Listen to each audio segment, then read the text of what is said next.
Asociación Camino Anima Mundi presenta. Bueno, para empezar esta profundización, me gustaría proponer una imagen. Imaginemos por un momento una casa antigua, de estas que tienen grietas profundas, con humedades por todas las paredes y los cimientos ya casi podridos. Uf, una ruina, vamos. Exacto, una ruina literal. Si alguien intentara arreglar esa casa dándole simplemente una capita de pintura o no sé, cambiando los muebles de sitio para que pareciera renovada, pues pensaríamos que es absurdo. Claro, no solucionas el problema de fondo. Eso es. La única solución real, aunque suene un poco extremo, es demolerla por completo y levantar una arquitectura totalmente nueva desde cero. Y traigo esto a colación, porque esa es, ni más ni menos, la propuesta tan radical que hace la carta a los Efesios para el ser humano. Fíjate que es una imagen fundamental para comenzar este recorrido. Porque, a ver, nos saca de golpe de esa idea tan contemporánea y a veces tan reduccionista de la mejora personal. Sí, de eso de ser un poquito mejores cada día. Totalmente. O sea, el texto no nos está ofreciendo un manual de autoayuda. Cuando Efesios habla de este concepto del hombre nuevo, no está proponiendo aplicar un ligero barniz espiritual sobre la misma estructura de siempre. No se trata de, digamos, adoptar un par de modales piadosos para encajar en un grupo o parecer buena gente. Es que eso sería pintar la pared con humedades. Exactamente. De lo que estamos hablando aquí es de una reconfiguración estructural completa de la persona. Y bueno, esto encaja a la perfección con todo el recorrido que hemos venido haciendo en exploraciones anteriores. Porque ya hemos hablado de lo que significa vivir una vida remitida, hemos visto también lo que implica elegir de forma libre y consciente entrar en la narrativa salvífica de Cristo. Y desgranamos toda la cuestión del libre albedrío, que no es poca cosa. Madre mía, sí. Y además dejamos muy claro que Cristo no es un mito antiguo, ni un nicho étnico, ni un mero código moral. Entonces, claro, la gran pregunta que surge ahora de forma natural, el paso siguiente, es si alguien verdaderamente asume esa narrativa, o sea, si permite que toda su realidad pase por ese filtro, ¿qué clase de ser humano nace de ahí? Pues nace precisamente el hombre nuevo. Pero para entender la inmensidad de esta nueva arquitectura que decías, primero tenemos que mirar muy de cerca la casa vieja que estamos abandonando. Claro, hay que ver que estamos demoliendo. Eso es. Existe una diferencia abismal entre ambas estructuras, y aquí es donde el apóstol Pablo pone el dedo en la llaga. Hay un pasaje, Efesios 4, versículos del 22 al 24, que lo expresa con una claridad rotunda. Dice algo así como: despojaos del viejo hombre y vestíos del nuevo hombre, creado según Dios en la justicia y santidad de la verdad. Me llama la atención esa palabra, despojaos. Evoca mucho la idea de quitarse una armadura pesada o, no sé, como mudar una piel muerta. Pero, ¿cómo es exactamente la anatomía de este hombre viejo? O sea, ¿de qué nos estamos despojando exactamente? A ver, el hombre viejo, por definirlo de alguna manera, es un ser humano cuya existencia está organizada por relatos rotos. Es una vida dominada desde sus cimientos por el miedo y por lo que podríamos llamar una necesidad constante de defensa narcisista. Una defensa narcisista. Suena un poco clínico, ¿no? Sí, bueno, suena técnico, pero en el fondo es algo muy primario. Está movido por la vanidad, por el rencor que va acumulando y por una alienación muy profunda respecto a un centro verdadero. Digamos que es un sujeto que reacciona de forma automática porque en el fondo vive a merced de sus propias heridas. Me quiero detener un segundo en eso de la defensa narcisista, porque ¿cómo se ve eso en la calle, en un día normal? Da la sensación de que es algo que hacemos todos constantemente.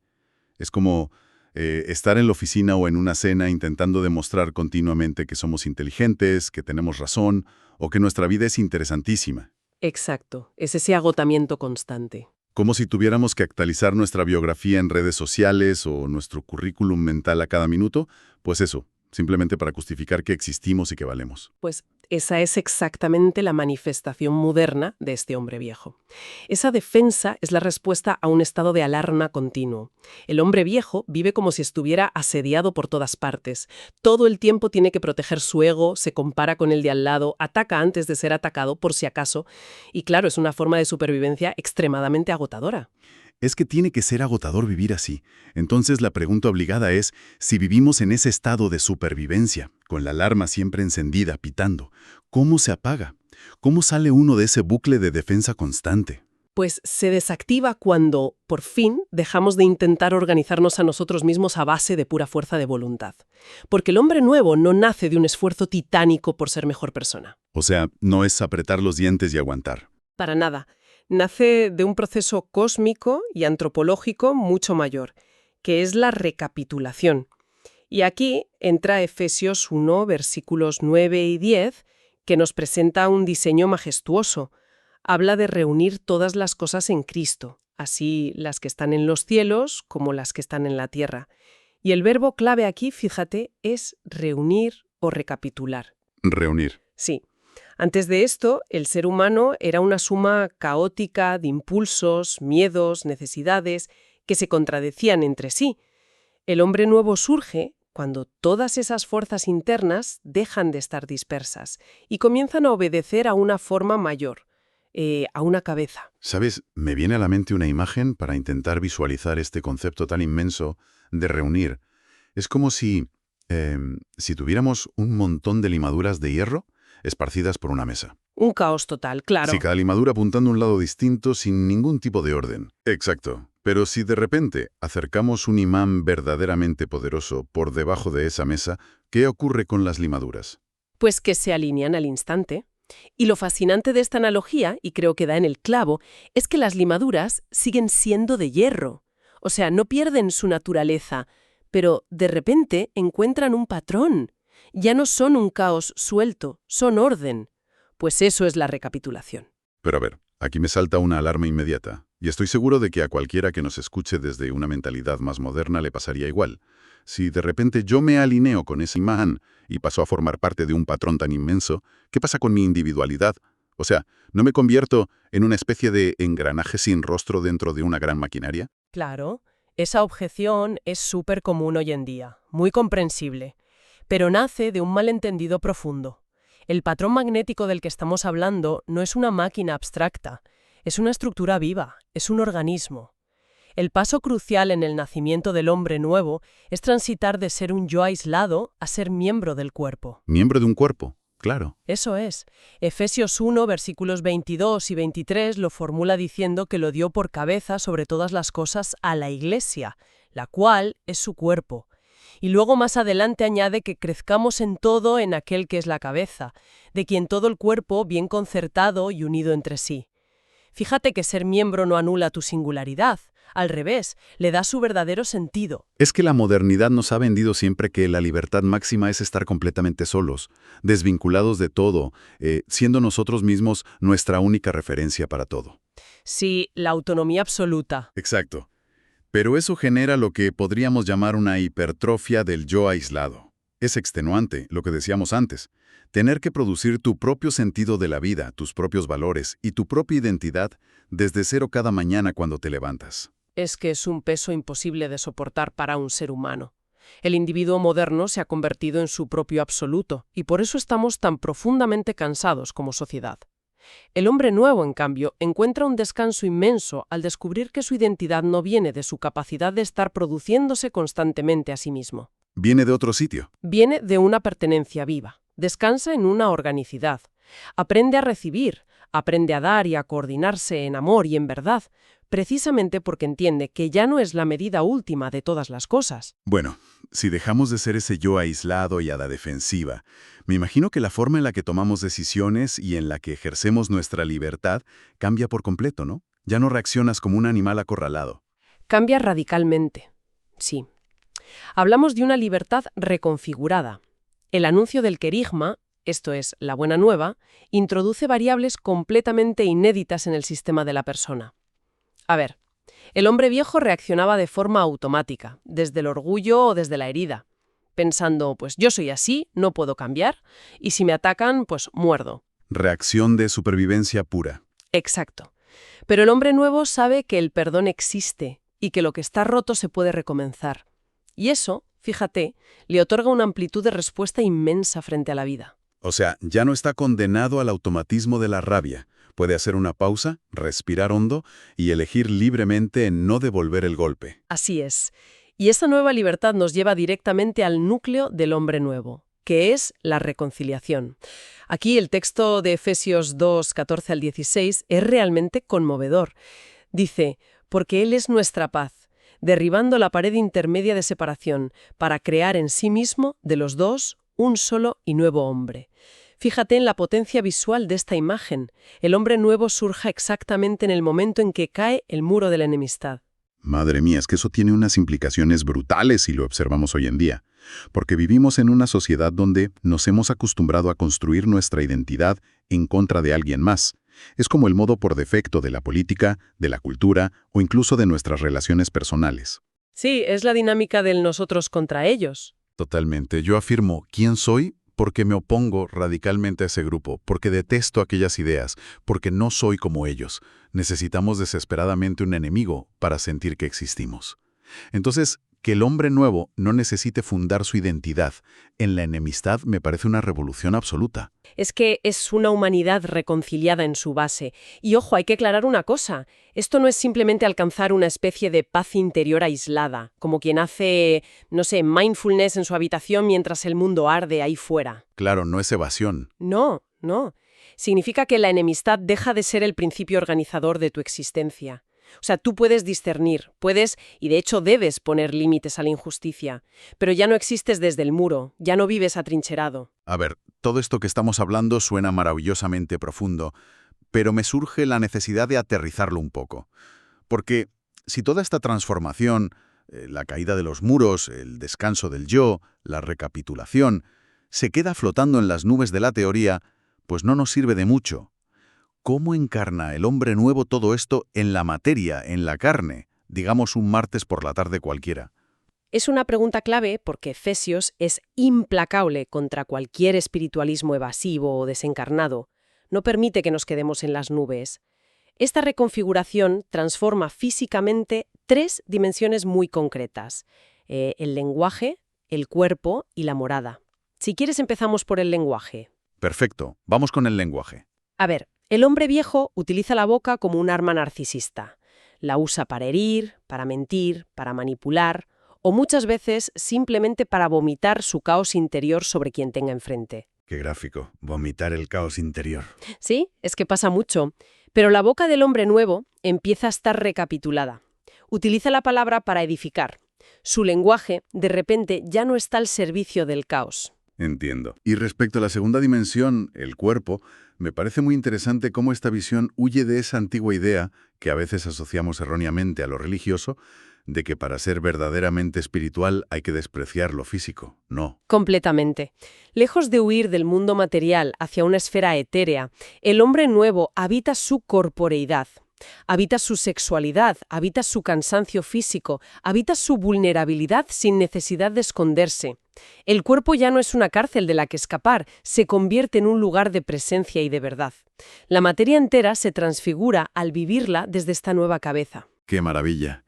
Y me intriga mucho la tercera dimensión que has mencionado, la morada. ¿A qué se refiere exactamente en este contexto?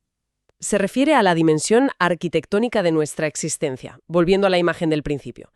Aquí entra Efesios 2, versículos 20 al 22, que dice: edificados sobre el fundamento, siendo la principal piedra del ángulo Jesucristo, edificados para morada de Dios en el Espíritu.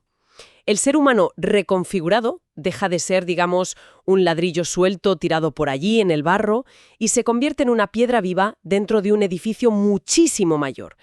Y la consecuencia práctica de todo esto es que se hace habitable. Habitable. Fíjate, es una palabra curiosísima para describir a una persona. Normalmente pensamos en una casa como algo habitable o inhabitable, pero no solemos aplicar ese adjetivo a un ser humano. ¿Qué significa exactamente ser una persona habitable? Pues, a ver, pensémoslo desde el lado contrario. Todos conocemos a personas, o incluso hemos sido esa persona en algún momento, con las que hay que caminar constantemente de puntillas. Uf, sí, pisando huevos, como se suele decir. Exacto. Personas que están atrincheradas en su orgullo, llenas de susceptibilidad, donde el más mínimo comentario desata una guerra mundial. Pues eso es el hombre viejo. Es un terreno minado, es un lugar inhabitable. Nadie, absolutamente nadie, puede descansar cerca de alguien que está constantemente a la defensiva. Claro, es imposible relajarse ahí. En cambio, el hombre nuevo, como ya ha derribado ese muro de la enemistad del que hablábamos, se convierte en un espacio seguro. Se vuelve verdaderamente habitable, tanto para la presencia de Dios como para el prójimo. Quien se acerca a él o a ella encuentra un lugar de descanso, no un campo de batalla. Qué confrontación tan directa. Es que te hace preguntarte cuántas veces nos volvemos completamente inhabitables para nuestras propias familias o para nuestros amigos o compañeros de trabajo por culpa de nuestras defensas.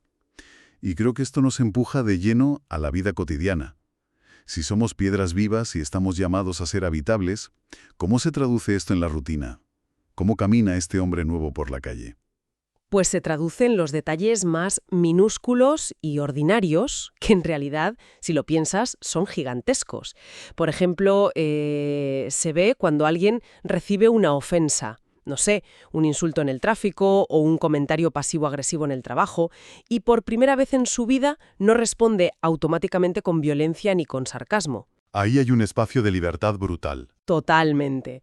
También se ve en la capacidad de atravesar una rutina RIS, de esas semanas que te agotan el alma, sin leerlo inmediatamente como una prueba definitiva de que la existencia es absurda o un fracaso absoluto. O sea, que rompe por completo con la idea mundana del éxito.